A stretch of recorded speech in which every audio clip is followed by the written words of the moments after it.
Hello mga friend, welcome back to our channel.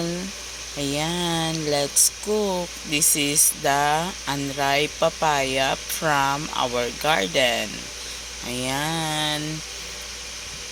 Ayan, hiniwa ko na ang ating papaya and let's remove the seeds. Ayan. Tanggalin natin lahat ang mga buto and then heto na ang ating unripe papaya, and the next thing we have to do is to slice the unripe papaya. Yan, hiwain natin ito ng thinly or yung maninipis na hiwa lang para madali siyang maluto or easy to cook. Ayan mga friend, nakatipid na tayo kasi hindi na tayo bumili ng papaya. That was from our garden. Galing yan sa ating garden. At heto na ating mga ingredients. Meron tayong giniling pork, giniling, sibuyas, bawang, and yung sili, at of course ang ating unripe papaya. Ayan. And now, tulungan ninyo ako na magluto mga friend. Ready na ang ating mga ingredients at syempre magpainit na tayo ng ating kawali. Ayan. And let's put some oil. Ayan mga friend. And pag mainit ng ating mantika, put the garlic. Ayan. And next is add the onion. Ayan. And then pagka mabango na ang ating aromatics ay yan, sunod na natin ang ating giniling or our pork giniling or ground pork. Yan. Halu-haluin natin mga friend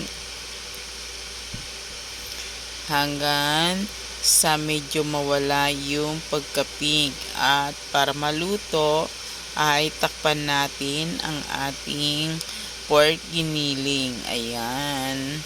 Para maglabas siya ng sarili niyang water at maluto. Halu-haluin natin. And then ilagay na natin ang ating sliced unripe papaya. Haluin natin mga friend at mix natin ang lahat ng mga ingredients. And then the next is i-cover muna natin para maluto siya ng bahagya. Ayan. Then check natin ang ating iluluto. Haluin natin para hindi magdikit doon sa kawali. Ayan.